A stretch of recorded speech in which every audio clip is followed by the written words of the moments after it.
Hey guys, this is something I've wanted to do for quite a while. So this is my 1994 Nissan 240SX. I've had this car for, 10 years now. So I figured today was kind of a good day to talk about it and say what's up with it and give you guys a rundown of what I'm working with and what I've kind of built on and off over the past, 10 years. This car has had numerous phases, and I'll throw in some pics here. I got it from a dude named Sam in town. It was, I believe, a California car, pretty low amount of owners, but it was already 5-speed swapped because the convertibles only come auto. Had a SR20DET in really healthy condition, and I dailied it for 3 years, driving like 100 miles a day, going to college in my first job. But yeah, so this thing's gone through quite a few phases. First off, I did some replica XXRs. I thought I was the freaking coolest dude ever, and looking back, it's pretty ugly.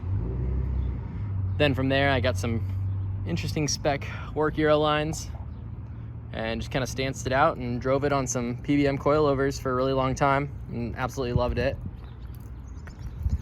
Then numerous different wheels have gone on it. It was down for a pretty long time with getting an SR20 put into it instead. Well, we'll go through the motor here in a little bit. Or I guess this is how it sits now. I figured this is kind of the most complete this car's ever been, so this is a perfect time to do a machine check of sorts. The gram lights I have are in Colorado, Jesse. I need those. So I just have the fake ones on there for now. These are a really cool wheel that I got from Ryan, who has that S14 that everyone loves. We thought these were Ura's wheels or BR wheels. Turns out they're a pretty low-key brand from Japan that did this face in the 90s, and I'll put a picture of them here. It's super sick. This is like an M Sport bumper. Old Viz carbon fiber hood that we kind of shittily sprayed like a purpley color to match the boys' carbon. Clear markers on this side. Those are supposed to be both red, but that one fell off, so I had to replace it. I used to have this livery matching on both sides. I literally just pieced together, there's this company called Overdue and a couple other things, and I created that livery. So it's kind of stolen, but whatever. Half and half taillights, again from 2013 Jake. This is an extended ISR exhaust, which you guys will see when I go under the car. 1718 stagger, it's kind of functional. Still has kind of, I'd like to say it's stylish, but I'll give you a rundown of what I'm working with on the interior. Pretty decently clean despite its age and sitting out inside and getting dailied for a really long time. I've mellowed it out. It was kind of flashy and more expensive interior parts, but I like this clean black interior look. I have some dirty Garage Moon Power floor mats from one of their first drops ever. I've always liked what they've done. Got Pikachu on the dash, and I have a heads-up display without the projector piece because I don't like how it creates that lump in the dash.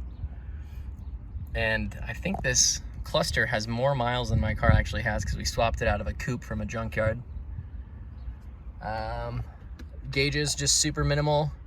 Air-fuel ratio, a crappy boost gauge, and a crappy oil pressure gauge. One of my favorite pieces in the car is this Tech Tom gauge.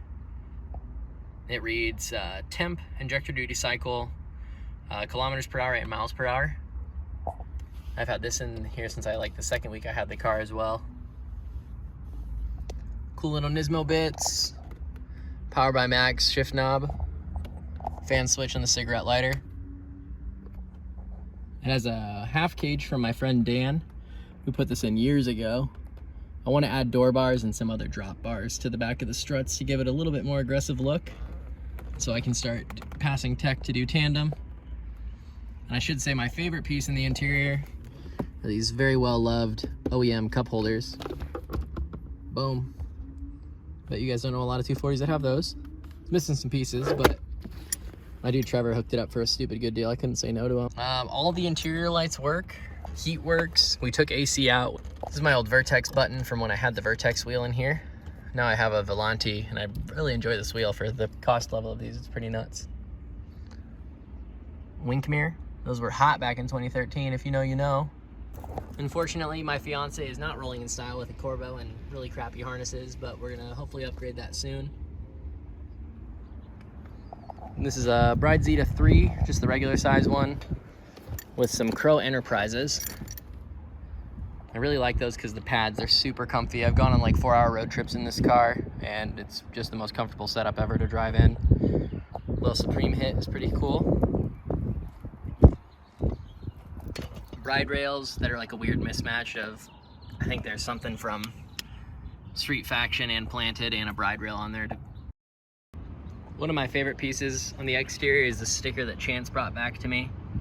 These are Toge stickers you can collect in Japan with the Japan Toge project, and he actually drove this. Now I have it on here.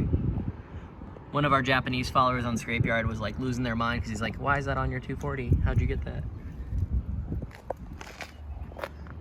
The fitment is pretty low-key. It's kind of aggressive to some people, really weak to others.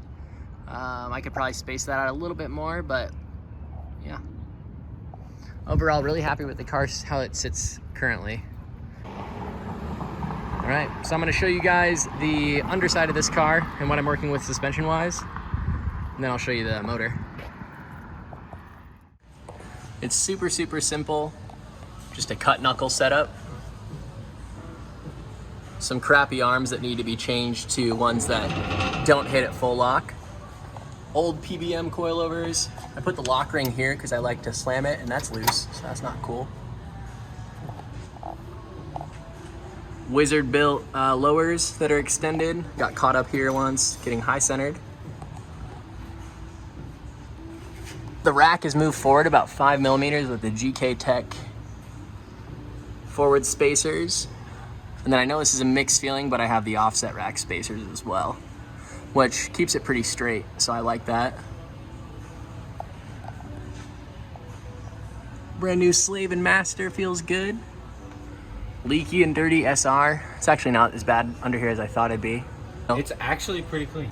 Rear end, I just have a welded diff with a stud broken that I have to fix. Look at that. It just rotates, so the stud's snapped off.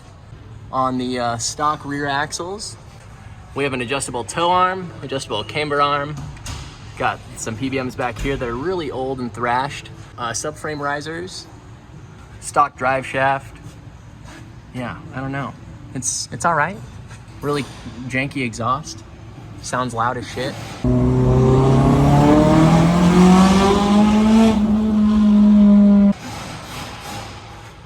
Don't look. I did not do this. I don't know who extended it.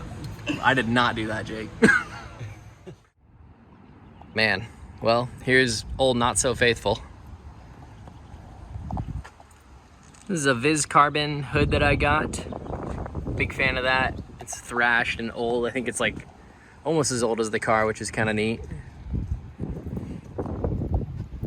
For cooling, I have the eBay special. Want to do a Koyo in here. So Koyo, if you're watching, I love you. This cool little SPAC release valve that came on my Skyline. Dual fans that I already complained about not working all the time. Super standard SR setup. I don't run a catch can. Last time I ran one, it was having like the most ridiculous amount of blow-by ever. Stock power steering stuff. Stock brake stuff. ISR, or whoever's doing this now, of the Slave and Master setup with a hard line. I really liked how that made my clutch feel, actually. For the turbo, it's got a GTX 27R, I believe. I absolutely am obsessed with how this turbo sounds. Vibrant air cooler piping. And my favorite piece of the engine bay is this pie cut intake dose pipe. It sounds ridiculous. It's so good. Russ did this at Russ's garage, and I just love it. Everyone compliments it anytime they see under the hood.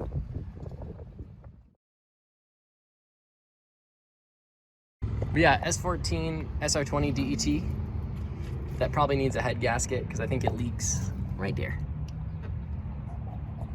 It's very coolanty smelling right now.